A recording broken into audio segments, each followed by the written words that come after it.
Hello दोस्तों, good morning. स्वागत है आपका मेरे YouTube channel GK to the point में। तो दोस्तों, हम आज स्टार्ट कर रहे हैं हमारा पर्यावरण भाग 4। और आज इस वीडियो में हम चैप्टर नंबर 6 पर्यावरणीय अनुकूलन से स्टार्ट करेंगे। तो चलिए स्टार्ट करते हैं। स्टार्ट करने से पहले जो भी स्टूडेंट नए जुड़े हैं वह चैनल को सब्सक्राइब करें, वीडियो लाइक करें, शेयर करें। तो आइए स्टार्ट करते हैं। महत्वपूर्ण तथ्य, ठीक है। किसी जीव तथा पौधों की बनावट या व्यवहार या जीने की पद्धति जिसकी सहायता से वह किसी विशेष पर्यावरण में जीवित रहता है, अनुकूलन या एडेप्टेशन कहलाता है। ठीक है। किसी जीव या पौधे की बनावट या व्यवहार या जीने की पद्धति जिसकी सहायता से वह किसी विशेष पर्यावरण में जीवित रहता है, अनुकूलन कहलाता है। ठीक है, याद रखिएगा। पर्यावरणीय अनुकूलन को जीवों के उनके पर्यावरण में विभिन्न परिस्थितियों से सामंजस्य स्थापित करने की उनकी क्षमता भी दर्शाते हैं। प्राकृतिक परिवेश में जीवों द्वारा विभिन्न प्रकार की अनुकूलता दर्शाने वाला विशेष गुण एक लंबे समयांतराल में प्राकृतिक वर्ण प्रक्रिया नेचुरल सिलेक्शन प्रोसेस द्वारा विकसित हुआ है। ठीक है। धीरे धीरे परिवर्तनशील नए वातावरण में शरीर के क्रियात्मक अनुकूलन को दशानुकूलन कहते हैं। ठीक है। इसमें पहला वाला ज्यादा इंपॉर्टेंट है। किसी जीव तथा पौधों की बनावट, व्यवहार, जीने की पद्धति जिसकी सहायता से वह किसी विशेष पर्यावरण में जीवित रहता है, अनुकूलन कहलाता है। ठीक है ना। प्रकाश अनुकूलित पौधे उच्च तापमान में भी प्रकाश संश्लेषण करने की क्षमता रखते हैं। जो प्रकाश अनुकूलित पौधे होते हैं वो उच्च तापमान में भी प्रकाश संश्लेषण करने की क्षमता रखते हैं तथा उनकी श्वसन दर भी उच्च होती है। छाया अनुकूलित पौधों में सामान्यतः प्रकाश संश्लेषण, श्वसन तथा उपापचयी क्रियाओं की दर कम होती है। जो छाया वाले होते हैं ना, छाया अनुकूलित पौधे होते हैं, उनमें प्रकाश संश्लेषण, श्वसन और उपापचयी क्रिया सामान्यतः कम होती है। ठीक है। जो पौधे स्वयं को शुष्क स्थितियों के अनुकूल बना लेते हैं एवं जिनकी लघु जीवन अवधि होती है वे इफिमेरल कहलाते हैं। इफिमेरल कहलाते हैं जो शुष्क स्थितियों के अनुकूल बना लेते हैं, जो अपने आप को। ठीक है। मरुस्थलीय पौधों जैसे कैक्टस की पत्तियां वातपोषण को रोकने के लिए कांटों में परिवर्तित हो जाती हैं। साथ ही इनके तनों की बनावट मांसल और गूदेदार होती है। ठीक है, याद रखिए, इंपॉर्टेंट है। जैसे पूछा जाए ना कि कैक्टस वगैरह ये कटीले पौधे, इनका क्या, ये कांटेदार क्यों होते हैं, गूदेदार क्यों होते हैं, तो उसका कारण यही है कि वाष्पोर्जन को रोकने के लिए, पानी को ज्यादा, मतलब कि वाष्पोर्जन ना हो, इसीलिए। आगे देखते हैं। अनेक उष्णकटिबंधीय पौधों, खासकर घासों में, जो कि गर्म और आर्द्र जलवायु में उगते हैं, में प्रकाश संश्लेषण का C4 पथ भी पाया जाता है। इस तरह की प्रणाली वाले पौधे कम भौमजल वाले पर्यावरण में बेहतर ढंग से उगते हैं। कई मरुस्थलीय पौधे कोशिकाओं में प्रेलीन अमीनो अम्ल इकट्ठा करते हैं, जिससे पत्तों में परागण, ऑस्मोसिस तथा जल विभव, वाटर पोटेंशियल बना रहता है। आगे देखते हैं। जलोद्भिद पौधे हाइड्रोफाइट्स पत्तियों एवं पर्णवृत्तों में रेणुकायन बड़े वायु क्षेत्र की उपस्थिति दर्शाते हैं। इनके ऊतक पौधों में उत्प्लावकता प्रदान करते हैं। ठीक है। स्वतंत्र रूप से तैरने वाले जलोद्भिद जैसे साल्विनिया, स्टेरोफाइलम, उल्फिया में जड़ें अनुपस्थित रहती हैं। नीफिया या वाटर लिली डूबे हुए जड़ युक्त पौधे का उदाहरण है। लवण मृदुभिद पौधे जलीय मृदा में लवण की उच्च सांद्रता में उगने के लिए अनुकूलित होते हैं। आगे देखते हैं।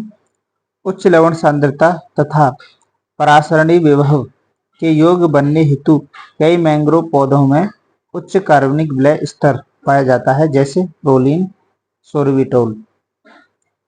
मैंग्रोव की कई प्रजातियों में छायादार अवस्था मूल तथा जरायुता जैसी अनुकूलताएं बीज अंकुरण के समय पौधों को लवणता प्रभाव से बचाती हैं। ठीक है, आगे देखते हैं। जो ज्यादा इंपॉर्टेंट होगा उसको मैं बता दूंगा। इसमें ये वाला जो है ना मैंग्रोव वाला, इसको याद रखिएगा। मैंग्रोव में जो गुण होते हैं उसके बारे में बताया गया है। अल्प पोषण तत्व वाली मृदाओं के अंतर्गत आने वाले पौधे कवक मूल होते हैं। ठीक है, अर्थात इनकी जड़ों का कवकों के साथ सहजीविता का संबंध होता है। कवक मूल पोषक तत्वों जैसे फॉस्फेट के तेजी से अवशोषण में सहायता करते हैं। प्राणियों में प्रवास, छद्मावरण, शीत निष्क्रियता तथा ग्रीष्म निष्क्रियता अनुहरण आदि अनुकूलन के प्रमुख उदाहरण हैं।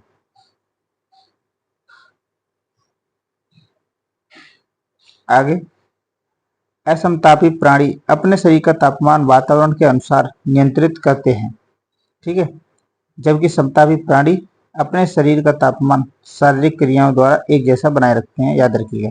ठीक है, समतापी प्राणियों में शरीर का तापमान स्थिर बनाए रखने के लिए से इन्हें दूसरे जीवों की तुलना में एक उपापचयी लाभ की स्थिति प्रदान करती होती है। विदित है कि समतापी जीवों में जैव रासायनिक क्रियाएं तथा एंजाइम 37 डिग्री सेंटीग्रेड तापमान पर सबसे अधिक क्रियाशील होते हैं। नेक्स्ट है, कुछ प्राणियों में परिवेश के साथ घुल मिल जाने की क्षमता होती है जो छद्मावरण कहलाती है, जबकि अनुहरण उस बाहरी समानता को कहते हैं जिसमें दो जातियां एक दूसरे से जैसी दिखती हैं। इससे अनुहारक जाति को सुरक्षा संबंधी लाभ प्राप्त होता है। ठीक है, ये 6th चैप्टर था। अब 7वां चैप्टर देखते हैं, पर्यावरणीय प्रदूषण। इसके महत्वपूर्ण तथ्यों को देखते हैं। देखिए, जो इम्पोर्टेंट होगा उसे हम बताते चलेंगे और इसको आप 1.5 गुना 2 गुना स्पीड पर आप जल्दी जल्दी देख सकते हैं, जिससे भी आपको भी जो कुछ है, मैं तो जो किताबों में लिखा हुआ उसको शॉर्ट करके बोल रहा हूँ, लिखा हुआ है इसमें। पर्यावरण के अजैविक घटकों वायु, जल, मृदा के भौतिक, रासायनिक एवं जैविक अभिलक्षणों में होने वाला अवांछनीय परिवर्तन जिससे जीवन एवं जीवन आधारित तंत्रों पर नकारात्मक प्रभाव पड़ता हो, प्रदूषण कहलाता है। ठीक है, इंपोर्टेंट है, इसको याद रखिएगा। इसकी परिभाषा,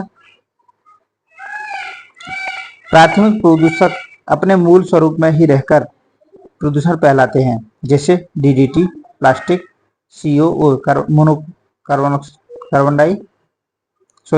मोनोऑक्साइड और कार्बन डाइऑक्साइड आदि। द्वितीयक प्रदूषक प्राथमिक प्रदूषकों की आवृत्ति अंतरक्रिया से निर्मित होते हैं, जैसे पेरोक्सीएसिटिलाइन नाइट्रेट, जिसको पैन कहते हैं। ठीक है, तो इसको भी याद रखिएगा। प्राथमिक प्रदूषक कौन से होते हैं? जो मूल स्वरूप में ही रहकर प्रदूषण फैलाते हैं। और एग्जाम्पल याद रखिए, डीडीटी, प्लास्टिक, कार्बन मोनोऑक्साइड और कार्बन डाइऑक्साइड। और द्वितीयक प्रदूषक द्वितीयक प्रदूषक प्राथमिक प्रदूषकों की अंतरक्रिया से निर्मित होते हैं, जैसे पेरोक्सीएसिटिलीन नाइट्रेट। तो याद रखिए, इसको पैन कहते हैं। ओजोन, अमोनिया आदि द्वितीयक प्रदूषक हैं, इसे याद रखिए। जो एक है पैन, और ओजोन और अमोनिया भी। ठीक है, जैव अनवनीकरण, नॉन बायोडिग्रेडेशन, इसको याद रखिएगा, इंपोर्टेंट है बहुत ज्यादा। जैव अनवनीकरण प्रदूषक जैसे प्लास्टिक, भारी धातुएं, रेडियो सक्रिय तत्व, सीसा, डीडीटी आदि लंबे समय तक प्रकृति में बने रहते हैं तथा खाद्य श्रृंखलाओं में से गुजरते हुए संचित होते जाते हैं, जिसे जैव आवर्धन कहते हैं। जैव आवर्धन हमने आपने पढ़ा था ना कि जो हानिकारक तत्व होते हैं वो इकट्ठा होते रहते हैं, तो वही जैव अनवनीकरण कहलाते हैं, जो तत्व कहलाते हैं, प्रदूषक कहलाते हैं। Non biodegradation.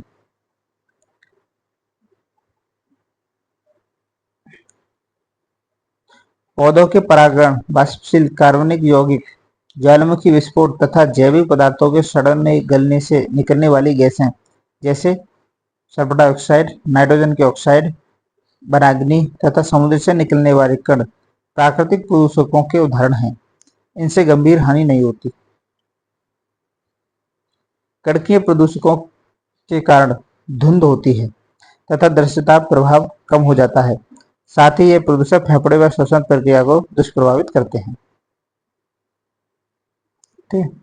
सिगरेट के धुएं एवं जीवाश्म के अपूर्ण दहन से कार्बन मोनोऑक्साइड निकलती है। ठीक है। इसकी हीमोग्लोबिन से संयोजन क्षमता ऑक्सीजन की अपेक्षा 300 गुना अधिक होती है। इसके प्रभाव से बच्चों का वजन भी कम हो जाता है। धूम कोहरा स्मॉग धुएं और कोहरे का मिश्रण होता है। इसमें मुख्य तत्व ओजोन O3 होता है।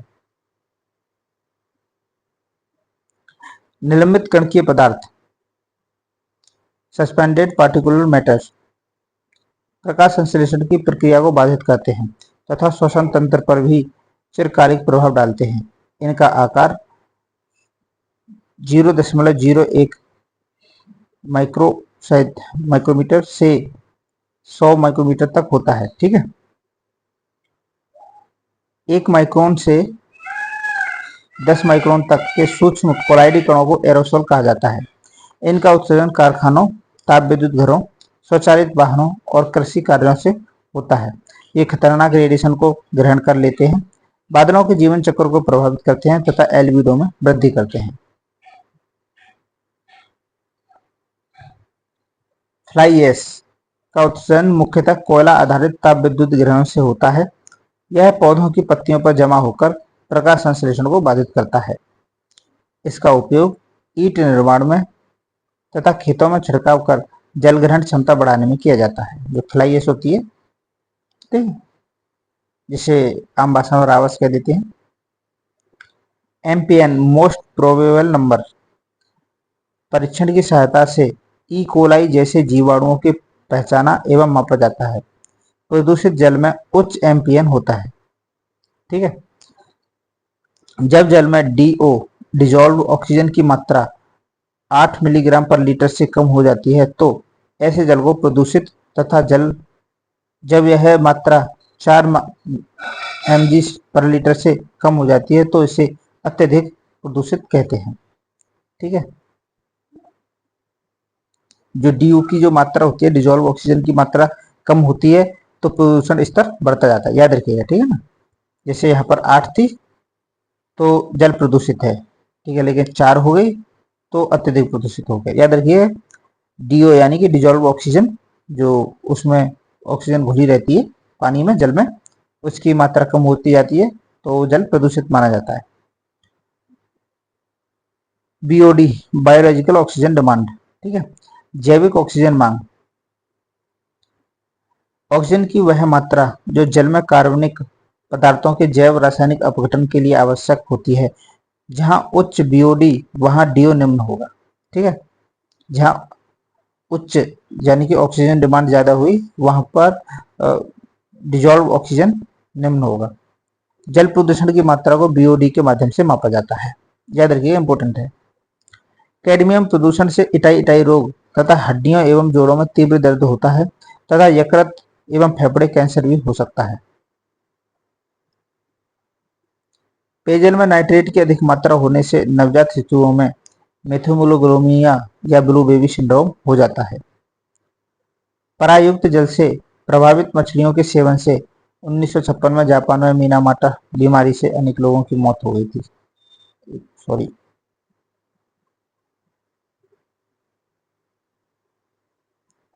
ठीक है। शीशा युक्त जल से एनीमिया, सिर दर्द, मांसपेशियों की कमजोरी एवं मसूड़ों में नीलापन आदि प्रभाव दिखाई देते हैं। जैव अनिम्नीकरण प्रदूषकों के खाद्य श्रृंखला में प्रवेश करने से विभिन्न पोषण स्तरों में इनका संदर्भ बढ़ जाता है, जिसे जैव आवर्धन कहते हैं। ये तो पढ़ लिया था। ठीक है। पेयजल में फ्लोराइड की अधिकता से फ्लोरोसिस नामक रोग हो जाता है, जिससे दांत एवं हड्डियां कमजोर हो जाती हैं। आर्सेनिक युक्त जल के प्रयोग से ब्लैकफुट नामक चर्म रोग हो जाता है। इसके अलावा आर्सेनिक से डायरिया, हाइपरकेटोसिस, पेरिफेरल न्यूरिटिस तथा फेफड़े एवं त्वचा का कैंसर हो जाता है। अपशिष्ट जल के बहाव के साथ जलीय तंत्र में पोषक तत्वों का प्रवेश होता है। तब अत्यधिक पोषकों की उपलब्धता के कारण शैवालों को तेज गति से विकास होता है, जिसे शैवाल ब्लूम कहा जाता है। ठीक। ये एक ही है। ठीक है, इसको अलग रखिए। अपशिष्ट जल के बहाव के साथ जब जलीय तंत्र में पोषक तत्वों का प्रवेश होता है तब अत्यधिक पोषकों की उपलब्धता के कारण शैवालों का तेज गति से विकास होता है, जिसे शैवाल ब्लूम, एल्गल ब्लूम कहा जाता है। NPCA national plan for conservation of aquatic ecosystem का लक्ष्य जल की गुणवत्ता में सुधार लाने के लिए झीलों एवं नम भूमियों को संरक्षण एवं पुनरुद्धार तथा एक समान विनियामक संरचना के माध्यम से जैव विविधता एवं पारिस्थितिकी में सुधार लाना है। पर्यावरण, वन एवं जलवायु परिवर्तन मंत्रालय के अधीन कार्यरत राष्ट्रीय नदी संरक्षण निदेशालय का कार्य केंद्र प्रायोजित स्कीमों, राष्ट्रीय नदी संरक्षण योजना एवं जलीय पारिस्थितिकी तंत्र संरक्षण हेतु राष्ट्रीय योजना के तहत नदियों, झीलों एवं नम भूमियों को संरक्षण के लिए राज्य सरकारों को वित्तीय सहायता प्रदान करना है। व्हेल पर समुद्री ध्वनि प्रदूषण का सर्वाधिक प्रभाव पड़ता है। इसके उनके आवास की समस्या उत्पन्न हो जाती है। जिब्रा फिंच ध्वनि प्रदूषण के कारण अपने सहयोगी से संचार नहीं कर पाता। ठीक है,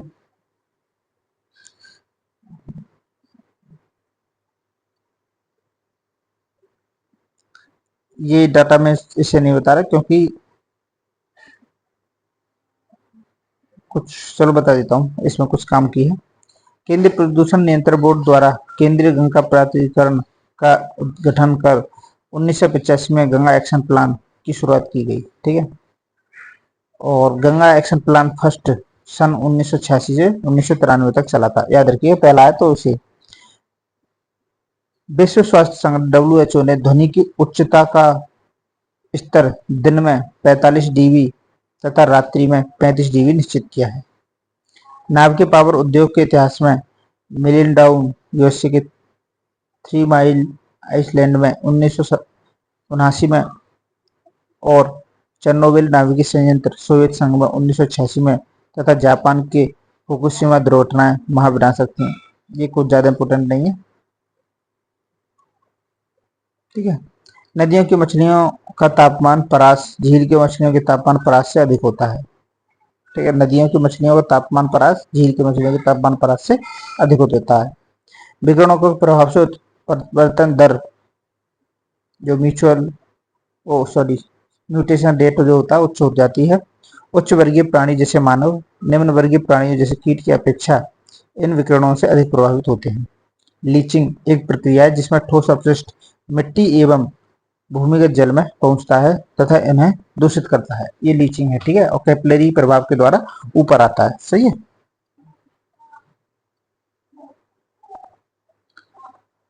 वायु तापमान की अपेक्षा जल का तापमान सामान्यतः अधिक स्थिर होता है, अतः तापमान में तीव्र और एकाएक परिवर्तन के प्रति जलीय जीवों में अनुकूलन नहीं पाया जाता। ठीक है, ये है। और ये टॉपिक दो इतने इम्पोर्टेंट नहीं थे, पर्यावरण वाला इम्पोर्टेंट है, उसको याद रखिएगा। मुझे नहीं लगता इसमें ज्यादा शायद डाटा है। नेक्स्ट क्लास से हम पर्यावरणीय प्रभाव आकलन देखेंगे। आज के लिए इतना ही। बहुत बहुत धन्यवाद।